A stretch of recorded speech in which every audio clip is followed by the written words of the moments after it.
laughed at Jesus when he said she's only sleeping. But as he took her by the hand, she began to live again. Some began to praise the Lord, and some began to say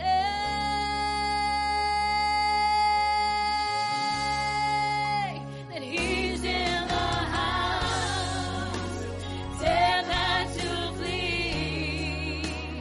Now there is light where darkness used to be. Now there is hope.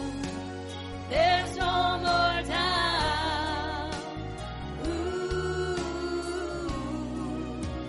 he's in the house.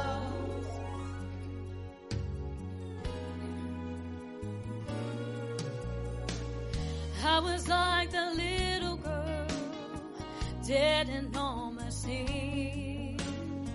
Jesus touched his heart of mine, and he gave me life again. I am just a house of faith, but ever since that blessed day, there's a light that shines in me for all the world to see.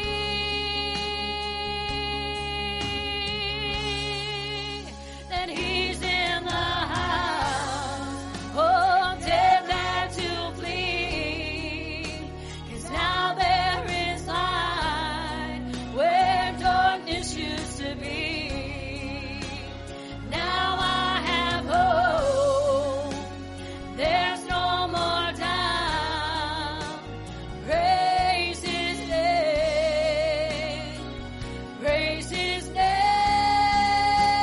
He's in the house. Oh, death had to flee, 'cause now there is light where darkness used to be. Now I have hope. There's no more doubt. Praise his name. He's in the house. Praise his name. He's in the house.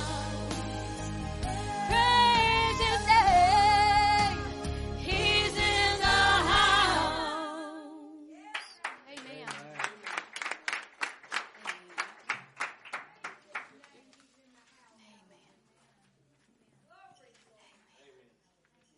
You know, I was talking to Scott about Noah and the ark. And sometimes it seems like, you know, we go through valleys and we go through trials and we go through storms in our life. And then the sun comes out. And then, you know, those cloudy days, you know, we have a few sunny days, and then next thing we know, we got another storm that we're going through. But I tell you, sometimes in life, it feels like we've had a flood come through, to where we have to spiritually get on an ark so the Lord can increase our faith, so that he can flood out all those things that has gotten our attention off of him. Do you understand what I'm saying? Amen. That's spiritually where I have been for the last little bit. Come on. Come on. Come on. That's right.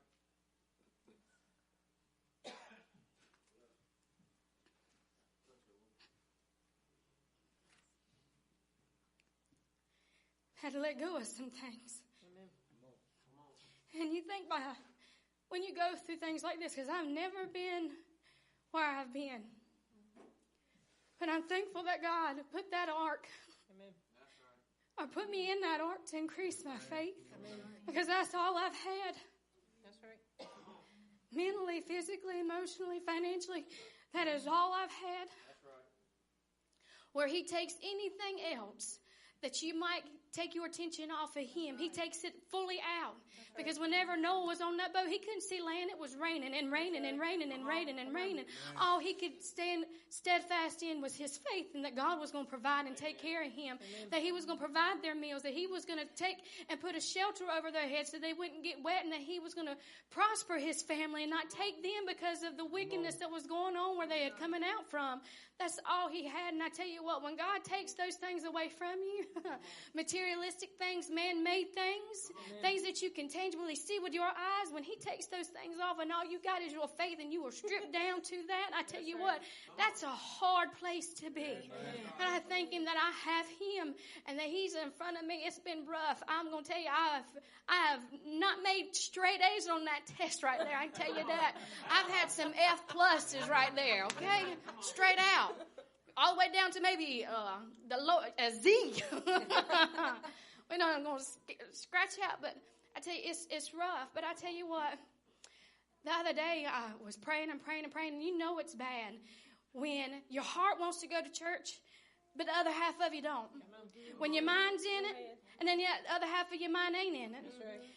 And when you're tug-of-war in a spiritual warfare, and you're doing all that you can to get on your knees to before the Lord to get your petitions heard, and you feel like, you know what, I want to, you don't mean to, but you push everybody out to the side so they don't get hurt, so the enemy don't wage warfare on them, so he won't start attacking them. So you want to get the blunt of everything to where he starts to mentally wear you down. He starts to spiritually try to wear you out to where you're fighting mental and spiritual, where it takes you physical, man, and it just wipes him out. And I will tell you that, guys, I'm sorry that I've been like that. I love you guys, and I don't want to hurt any of you by any kind of way, but by me trying to isolate myself so my friends and family won't get hurt, the enemy has hurt you anyway by using me because I isolated myself. You understand what I'm saying with that? And truly to come out of things, getting where I'm going with all this, is the other night, the Lord told me, because I didn't want to go to the church that we was going to, but the Lord told me, he said, Amanda, if you go, all will be well, I promise you. Everything that you have petitioned me on, it will be well, because sometimes you feel like, Lord, I'm down spiritual, mental, and emotional, and physical. There's nothing else that I can give. There's nothing else I can do. And he says, you know what? In your weakness, I am made strong. Amen. In your weakness, I am made strong. And so that night, I got true healing. True healing. And then going back and thinking about it today, that wasn't just a storm in my life. That was a flood in my life. And he was my ark. He is my ark. And then coming to church tonight, just thinking about that, even after I was thinking about that, we got in the car. Scott had his earphones in, and God put a rainbow, just a little bit of rainbow in the sky. I was sitting there thinking about the flood in the ark. Next thing I know, there's a rainbow. And Lord let me know that was just confirmation. He kept his promise. And I was wondering why he is was faithful. Did you see it? Did you see it? I mean, I just started shouting, and the girls was like, what's going on? Because I was just sitting there thinking about that and got in the car and then just looked up, and there it was. Amen. And not just confirmation, that just be still and let God move. Amen. That he will take the blunt of everything that comes your way. Amen. Every fire of dart that comes from the enemy, of hell, he stands to be your shelter and your protector from it. And sometimes we got to get a little bit dented in and cut. But if we don't, we wouldn't learn from it. And we wouldn't learn to put God before us. So I just want to thank him because he is awesome. Amen. And he always keeps his promise. He is a magnificent God. That's all. So I'm sorry, y'all. I love y'all. I do. I got to answer that, and this is I don't need that. This is just for you. This ain't for YouTube or nothing, and this be very short. But I just got to answer that. The Bible says that the spirit's willing, but the flesh is weak. And I think that's why God takes those materialistic things out of our lives whenever he does take them out of our lives, because we grow dependent on them in our flesh. And it's to grow our spirit. It's to grow our spirit so that our spirit can overcome that flesh, so that our spirit can tell the flesh what to do. Because this flesh is what was telling me I didn't want to come to church this morning. This flesh is what was, So I get that. I want my faith to be sincere, like Daniel's faith. Whenever he determined in himself that he wasn't going to eat his portion of the king's meat, I want to have that sincere faith, and we need that sincere faith, because just as Israel thought that they was immune because they had God on their side, because they was a blessed country, America's turning away like Israel was, and America's going to reap the wrath of God. And it's only because I believe the death of Jesus that the grace has been so long suffering, because this country is turning to an evil place. It truly is. All you got to do is turn on the news. But yeah, girl, he's growing that spirit. That's what that storm's about. And I know because you the one that called me and told me to turn down that job because the flesh is weak. The spirit's willing, but the flesh is weak. We want what we can see and hear and feel. That's right.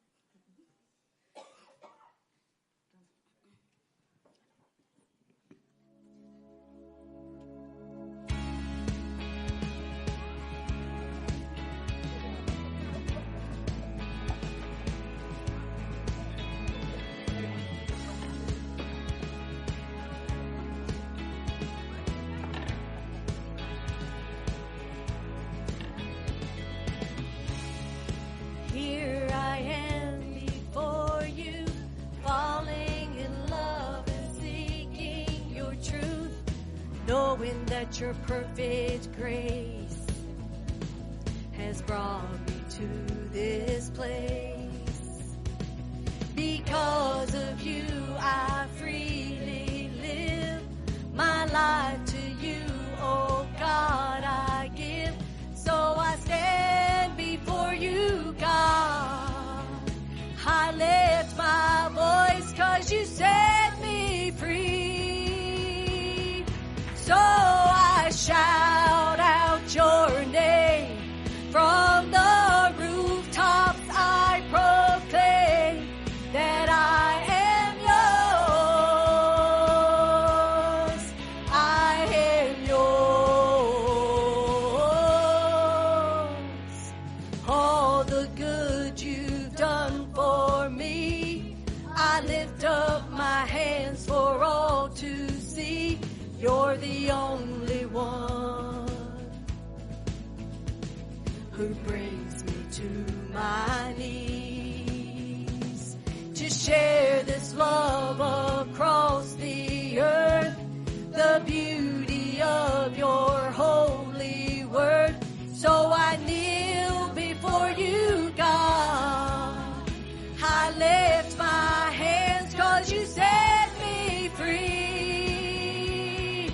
So I shout out your name from the rooftops. I proclaim that I am yours.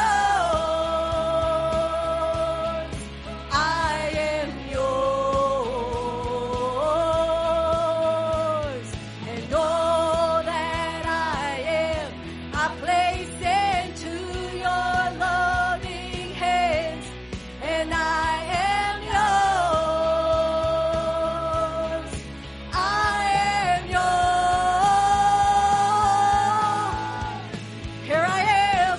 I stand with arms wide open to the one, the Son, the everlasting God. The everlasting God. Here I am, I stand with arms wide open to the one, the Son, the everlasting God. The everlasting God.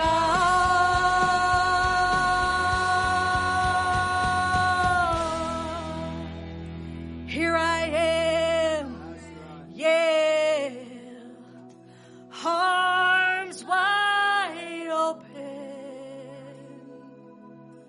Here I am, heart wide open. Here I am, God. Here I am. So I shout out your name from the rooftops. I proclaim that I am yours. I am yours. And all that I am, I place into your loving hands. 'Cause I am yours. I am yours.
are full of wonder, captured by your beauty, falling on our knees. We worship you alone, magnificent God.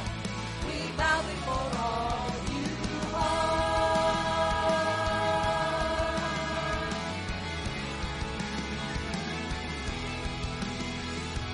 Gathered in this place to glorify your name, you are here. Your presence is revealed, his hearts are being healed. You are here, and we lift our eyes to you. Our hope is found in you.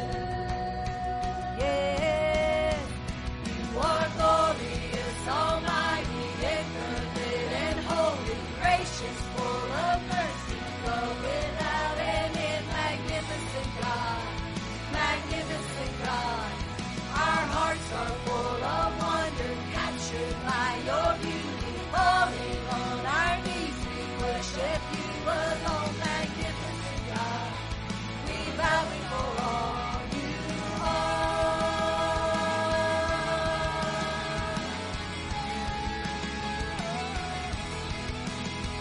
And we belong to you, oh God. And we belong to you, oh God. Yes, we belong to you, oh God. And we belong to you, oh God. You are glorious, almighty, infinite and holy, gracious, full of mercy, love without end, magnificent God, magnificent God. Our hearts are full of wonder, captured by your beauty, falling on our knees. We worship you alone, magnificent God. We bow before all